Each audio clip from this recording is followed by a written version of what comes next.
बात होती है जॉन और इसके भाई पीटर से। ये दोनों रेलवे स्टेशन पर थे क्योंकि आज काफी सालों बाद जॉन की वाइफ उसके बेटे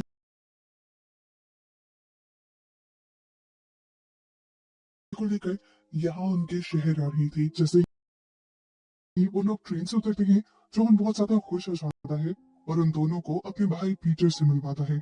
अपने घर जाने के लिए ये लोग एक कैरेज बुक करते हैं और पीटर जॉन से कहता है तुम अभी घर जाओ, मुझे शहर में कुछ काम है, उसके बाद ही मैं आऊंगा। इस कैरेज के अंदर एक और भी कपल बैठा हुआ था जो लोग इन्हें बताते हैं कि वो अगले ही शहर में उतर जाएंगे। कैरेज चलने ही वाली थी तभी इस कैरेज का दरवाजा एक आदमी ने खोला जिसका नाम पॉल था। पॉल और उसका ये साथी क्रिमिनल थे और अभी अभी जेल से छूट कर आए थे। जॉन के सामने बैठे हुए कपल को वो डरा धमका कर इस कैरेज से निकाल देते हैं और खुद इस कैरेज में बैठ जाते हैं। उनके पास अल्कोहल भी थी। जॉन इन लोगों से अनकंफर्टेबल हो तो रहा था लेकिन वो खामोश रहा क्योंकि बस उसे घर जाना था। रास्ते में ये लोग अल्कोहल पीते हुए बहुत ही अजीबोगरीब बातें भी कर रहे थे। जॉन ने जब फील किया कि उसका बेटा भी उनकी बातों से अनकंफर्टेबल हो रहा है तो जॉन खुद अपने बेटे से बातें करने लगा। और यहाँ हमें पता चला कि जॉन और उसके बेटे दोनों को ही हंटिंग का शौक था और जॉन का बेटा बहुत ज्यादा एक्साइटेड था अगले दिन हंटिंग करने के लिए भी। अब पॉल जो नशे में धुत हो चुका था, उसकी नजर जॉन की वाइफ पर पड़ जाती है। वो जॉन की वाइफ को भी ड्रिंक ऑफर करता है जिसे वो इनकार कर देती है। तो जॉन कहता है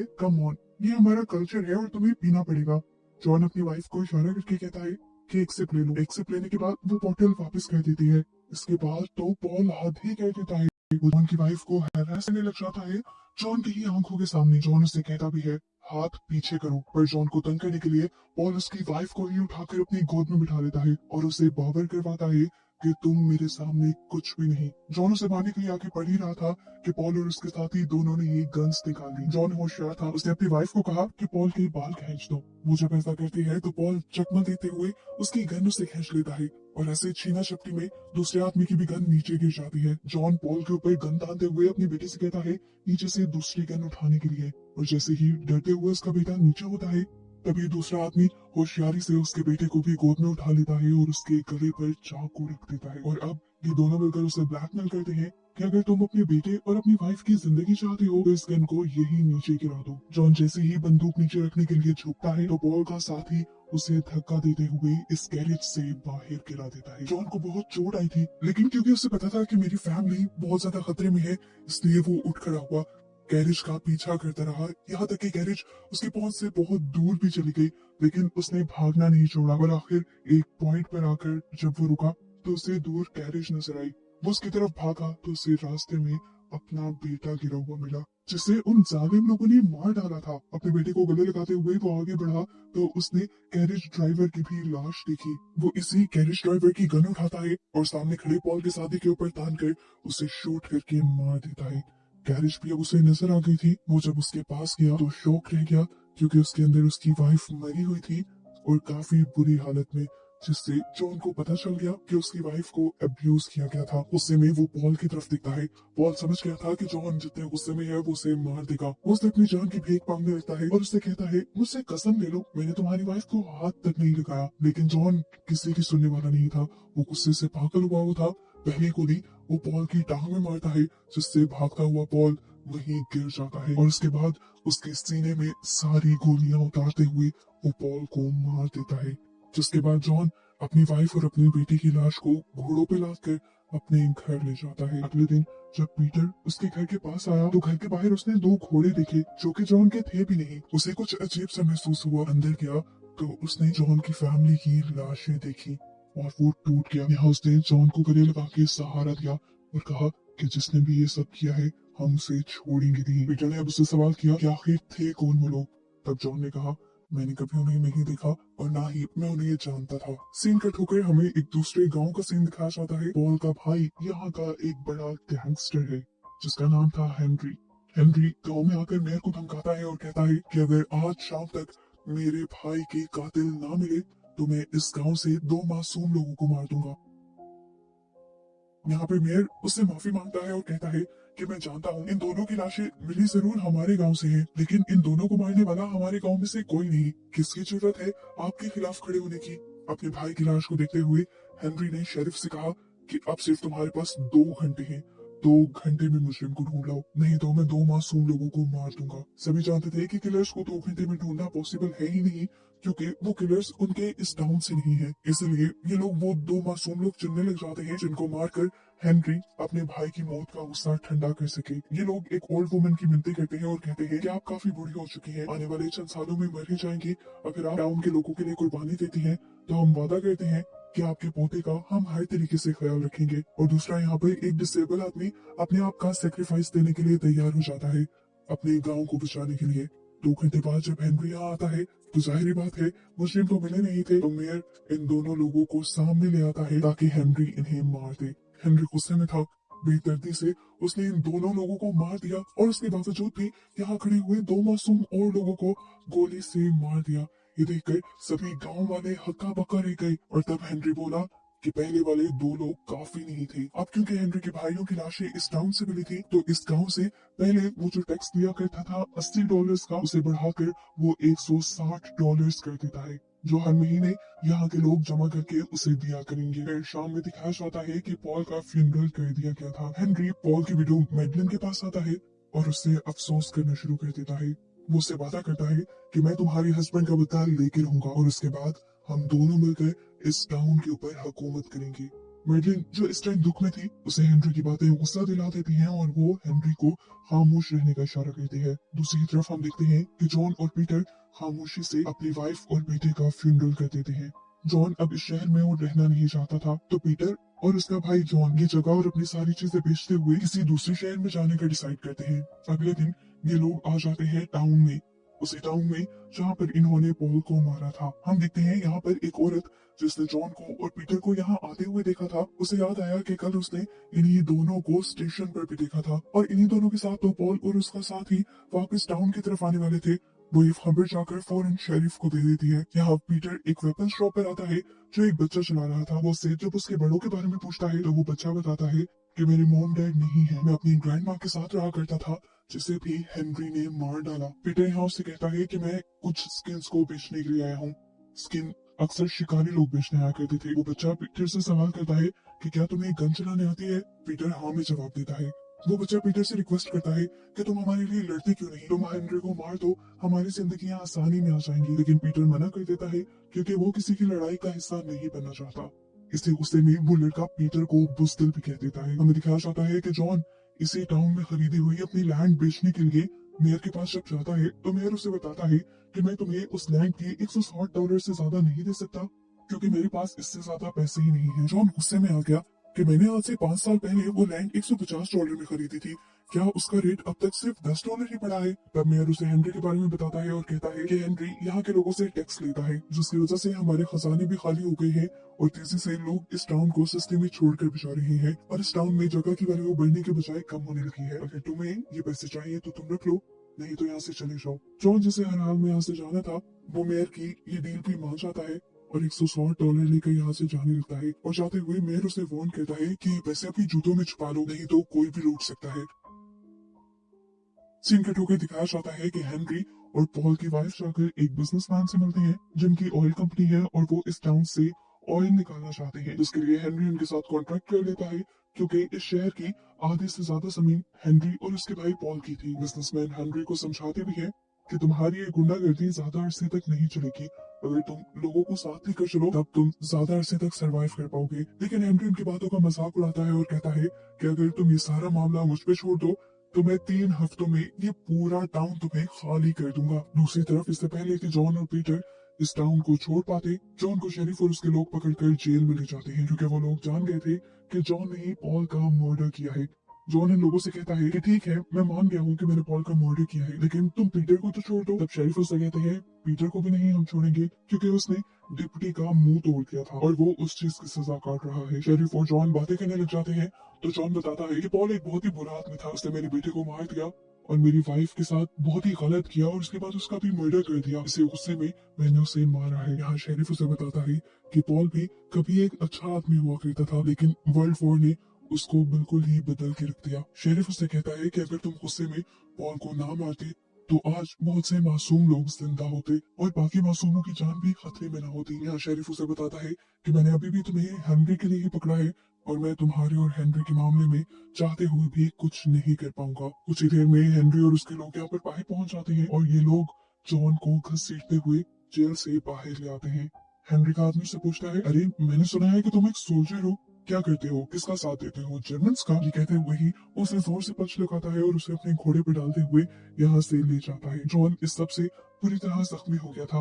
ये लोग इसके बाद जॉन को हेनरी के बेस पर ले आए थे, जहाँ जॉन को हाथ ऊपर करके एक बांस के साथ लटका दिया जाता है।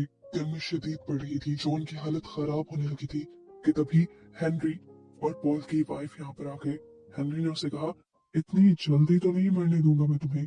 सुना है कि तुम एक सोल्जर हो, बड़ी ताकत है उसमें, इसीलिए मैं तुम्हें भी तड़पा तड़पा कर मारूंगा। इसके बाद हेनरी पॉल की वाइफ को सामने लेकर आता है और कहता है, ये है वो आदमी जिसने तुम्हारे हस्बैंड को मारा और मैं अब इससे तुम्हारा बदला लूंगा। जॉन बिना डरे बोला, तुम्हारे हस्बैंड ने मेरी वाइफ के साथ बहुत बुरा किया था, उसके बाद उसका मर्डर भी कर दिया, यहाँ तक कि मेरे बेटे का भी मर्डर कर दिया जिस मासूम का कोई कसूर भी नहीं था। इन दो लोगों को मारने के बाद भी जब उसका दिल नहीं भरा तो उसने दोनों गैरेज ड्राइवर्स को भी मार दिया। मैंने जो किया उसके साथ यही करना ठीक था। हेनरी ये सब बातें सुनकर गुस्सा हो जाता है और जॉन को हंटर मारते हुए चुप करवाता है और कहता है कि अपने भाई के बारे में मैं एक और लफ्ज नहीं सुनूंगा।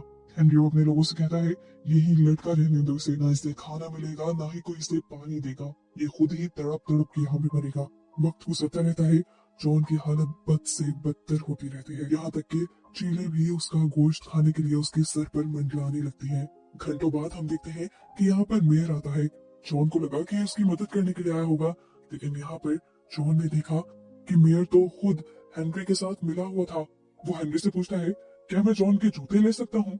हेनरी जो नहीं जानता था कि जॉन के जूतों के अंदर पैसे हैं, वो उसे कह देता है, हाँ जो चाहो इसके ऊपर से उतार लो। जूते उतार कर पैसे चुराने के बाद मेयर उसे धमकी देकर जाता है कि जल्द ही तुम मर जाओगे, और ये कहकर वो यहाँ से चला जाता है। दूसरी तरफ दिखाया गया कि जॉन का भाई पीटर अभी तक जेल में था। यहाँ पर शेरिफ जब चर्च में जाने लगे तो वो डिप्टी को उस पर नजर रखने को कहकर पीटर ने मौके का फायदा उठाया और डिप्टी की बेइज्जती करना शुरू कर दी और कहा, तुम्हारे टूटे हुए दांत, मुंह पे ये निशान और काली आंखें, कौन देखना पसंद करता होगा तुम्हें? ये सुनकर डिप्टी को गुस्सा आ जाता है और वो उसे मारने के लिए उसके करीब बढ़ता है। जैसे ही वो उसके पास आता है, पीटर उसे जेल के अंदर से ही ओवरपावर कर देता है और उसके पाँव को पकड़कर उसे नीचे गिराते हुए मार देता है और फिर उसकी पॉकेट से चाबी निकालते हुए अपने आप को छुड़वा लेता है।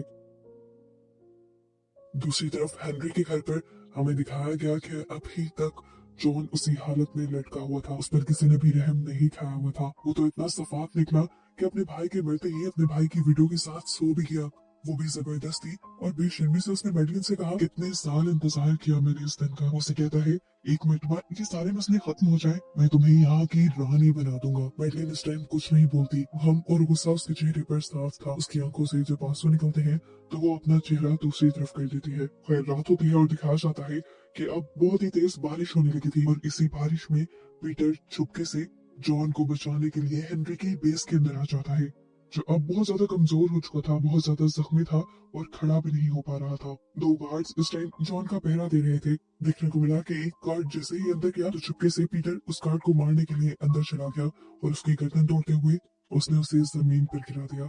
दूसरी तरफ से दिखाया गया कि मैडलिन सब कुछ देख रही थी, लेकिन उसने किसी को इन्फॉर्म नहीं किया क्योंकि वो खुद चाहती थी कि हेनरी के चुंगल से सब लोग बच जाएं। उसके बाद पीटर बाहर गया, उसने जॉन की रस्सियां काटी और अपनी पीठ पर जॉन को बिठाते हुए उसे यहाँ से भगा ले गया। बाहर मेन गेट पर उसका सामना दो और लोगों से हो गया, जिसे उसने गोलियां मारते हुए मार दिया। बंदूक की आवाज का हेनरी भी अलर्ट हो गया, लेकिन जब तक वो बाहर आया तब तक पीटर वहां से जॉन को लेकर भाग चुका था और हेनरी इन लोगों को मारने के लिए अपनी गोलियां हवा में ही जाया कर रहा था। इस चीज का जब उसे एहसास हुआ तो वो अपने घोड़े उसके पीछे दौड़ा देता है। हम देखते हैं कि जॉन इतना ज्यादा कमजोर हो चुका था कि वो घोड़ा खुद चलाना तो दूर, घोड़े पर बैठ भी नहीं पा रहा था और वो घोड़े से गिर जाता है। पीटर ये भी जानता था कि उसके पीछे अब हेनरी के लोग पड़े हुए हैं जो इन्हें पकड़कर मार देंगे। वो जॉन को बचाना चाहता था, इसीलिए वो जॉन को उठाकर पत्थरों के पीछे छुपा देता है और उसे एक गन भी देता है और कहता है कि तुम यही रुकना, मैं तुम्हें बचाने के लिए जरूर आऊंगा। जिसके बाद वो घोड़ा लेकर आगे भाग जाता है, जिससे हेनरी के लोगों को लगे कि वो आगे चला गया है और हेनरी के लोग उसके भाई की तरफ से डिस्ट्रैक्ट हो जाए। हेनरी के लोग इस टाइम बहुत ज्यादा थे जो आखिर पीटर को पकड़कर उसे मार ही देते हैं। सुबह में जब जॉन को होश आता है तो वो पत्थर के पीछे से देखता है कि इन जालिमों ने उसके भाई को मार दिया था और उसकी लाश को वो बेदर्दी से रस्सियों से बांध कर घसीटते हुए ले जा रहे थे। जॉन का गुस्सा ये देखते हुए और भी ज्यादा बढ़ जाता है। पहले उसके दिल में जो गम था अपनी बीवी और बेटे का, उस गम में अब उसके भाई का गम भी शामिल हो गया था और जॉन उन दोनों का बदला लेने की ठान लेता है। यहाँ हम देखते हैं कि हेनरी जब घर पहुंचता है तो देखता है कि उसके सारे आदमी मारे गए थे और यहाँ से मैडलिन भी गायब थी और यहाँ पर वो पैसे भी नहीं थे जो उसने ऑयल के बिजनेस से कमाए थे। दिखाया गया कि असल में मैडलिन ही उन सबको मारकर और पैसे चुराकर यहाँ से भागने की प्लानिंग कर रही थी। वो रेलवे स्टेशन पर भी पहुंच जाती है। उसके मुंह पर इस टाइम हम डर और खुशी एक साथ देख पाते हैं। उसे इस जुल्म वाली जिंदगी से छुटकारा चाहिए था। वो यहाँ से भाग जाना चाहती थी। ट्रेन भी चल जाती है और वो खुशी का सांस लेती है। आखिर अब वो आजाद थी। लेकिन फिर ऐसा नहीं हुआ। उसने देखा कि हेनरी के लोग घोड़ों पर उसका पीछा कर रहे थे और उन्होंने यहाँ तक कि ट्रेन भी रुकवा ली, जिसके अंदर से उन्होंने आखिर मैडलिन को निकाल लिया। हेनरी घर ले जाकर उसके हाथ बांध देता है और उसे जोर से मारता है और कहता है कि मेरे भाई ने तुम्हारी जान एक मर्तबा बचा ली थी, लेकिन हर मर्तबा तुम्हारी जान बचाने के लिए वो नहीं आएगा और इस मर्तबा तुम जरूर मरोगी। वो अपने आदमियों को उसे मारने का ऑर्डर देता है। तो एक आदमी से कहता है मुझे पहले मैडलिन एक रात के लिए चाहिए। उसकी बात पर हेनरी हंसने लग जाता है और कहता है जिसे जब तक वो चाहिए उसे रख लो, उसके बाद उसका गला काट देना। दूसरी तरफ दिखाया गया कि जॉन, जो कि बहुत ही ज्यादा कमजोर था और बदला लेने की आग में सुलग रहा था, उसे प्यास लग रही थी। वो किसी के घर के पास घुस आता है और उसके कुएं से पानी लेना शुरू कर देता है। वो औरत डर के मारे उस पर बंदूक तान लेती है, लेकिन जब उसे समझ आता है कि जॉन सिर्फ प्यासा है तो वो उसे लेकर घर आ जाती है। उस जॉन बहुत ज्यादा कमजोर लगता है तो वो उसे पानी के साथ साथ खाना भी देती है और बताती है कि हेनरी के जुल्म की वजह से वो लोग यहाँ नहीं रह पाएंगे, क्योंकि हेनरी ने उसके हस्बैंड को भी मार दिया था और अब उससे उसकी सारी प्रॉपर्टी हथिया ली थी। वो जॉन को बताती है कि मैं यहाँ से जाने वाली हूँ, अगर तुम साथ चलना चाहते हो तो चल सकते हो।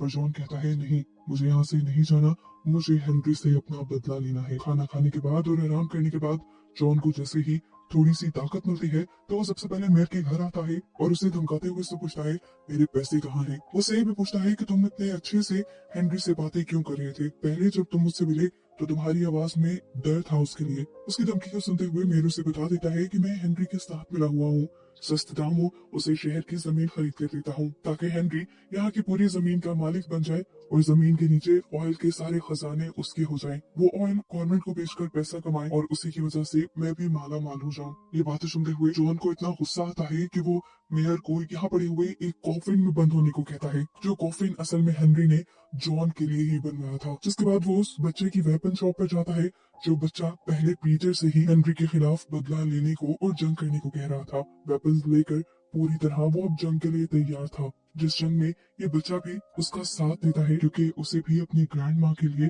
और टाउन के सभी लोगों के लिए इंसाफ चाहिए था। सुबह होते ही सबसे पहले ये लोग एक कार्ट के अंदर मेयर की डेड बॉडी को पहुंचाते हैं। हेनरी कॉफिन खोलता है और मेयर की बॉडी को देखकर हंसने लग जाता है और बोलता है ये कॉफिन तो मेयर से मैंने जॉन के लिए ही बनवाया था और मेयर खुद ही इसमें आ गया। हेनरी को भी गुस्सा आ ही रहा था कि एक तरफ से गोलियां चलने की आवाज आने लगी। हेनरी ने गुस्से में अपने सभी लोगों को उस तरफ जाने को कहा, क्योंकि वो समझ गया था कि जॉन जिंदा है और वो उससे बदला लेने के लिए आया है। लेकिन असल में वहां से गोली चलाने वाला जॉन था ही नहीं, बल्कि वो छोटा बच्चा था जो इन सबको डिस्ट्रैक्ट कर रहा था। जॉन तो इन्हीं की बेस के नीचे छुपा हुआ था, जो एक एक करके इन लोगों को मारने लग जाता है। अब जॉन इस बेस के नीचे से निकलकर बाकी हेनरी के आदमियों को मारने के लिए बाहर निकल आता है और दूसरी तरफ हमें दिखाया जाता है कि वो बच्चा अब छत के ऊपर चला गया था, जहाँ से भी वो 1 से 2 हेनरी के लोगों को मारता ही है कि नीचे से हेनरी का एक आदमी उसे छत के ऊपर देख लेता है। उसने ऊपर की तरफ गोली मारी तो ऊपर से कैरोसिन नीचे गिरने लगा, जिस कैरोसिन ने उसकी सिगार के साथ हाथ पकड़ ली और उसे भी जला दिया। दूसरी तरफ दिखाया गया कि जॉन हेनरी के बाकी भी 2 लोगों को मारने में कामयाब हो गया था और इससे पहले वो जाकर हेनरी को मार देता, दूर से ही हेनरी उसके बाजू के ऊपर शूट करके उसे गिरा देता है। हेनरी उसका बेचारा सा मुंह देखना चाहता था और उसके बाद उसे मारना चाहता था। उसको लाचार पड़ा देखकर अब वो अपनी गन उसके ऊपर तानता ही है कि गोली चलने की आवाज आती है और यहाँ जॉन के बजाय हेनरी ही गिर जाता है। पीछे से दिखाया जाता है कि मैडलिन ने आकर ही हेनरी को मारा था। हेनरी मर चुका था। जॉन और मैडलिन की नजर एक दूसरे पर पड़ती है और इन दोनों को ही एक दूसरे पर गुस्सा आता है। जॉन ने मैडलिन के हस्बैंड को मारा था, तो वहीं पर मैडलिन के हस्बैंड ने उसकी फैमिली का नुकसान किया था। ये दोनों एक दूसरे पर बंदूकें तान देते हैं, लेकिन एक दूसरे को नहीं मारते क्योंकि दोनों ही समझ गए थे कि कहीं ना कहीं उन दोनों को ही एक सा दुख है। इतनी ही देर में यहाँ शेरिफ आकर जॉन का शुक्रिया करता है इस पूरे टाउन को हेनरी के जुल्म के अजाब से बचाने के लिए। ये लोग जश्न मनाने ही वाले थे कि इन्हें मैडलिन दिख गई। शेरिफ और सभी लोगों को डर लगा कि मैडलिन अब उन पर हुकूमत ना करने लग जाए। वो जॉन से कहते हैं कि मैडलिन को भी मार दो, नहीं तो हम मार देंगे। पर जॉन उनसे कहता है मैडलिन को कोई नहीं मारेगा, वो आप लोगों के साथ कुछ नहीं करेगी, वो मेरे साथ रहेगी। जॉन की बात सुनते हुए शेरिफ अपने लोगों को लेकर यहाँ से चला जाता है और हमें दिखाया जाता है कि मैडलिन और जॉन ने अब अपना सफर शुरू कर दिया था क्योंकि वो भी ये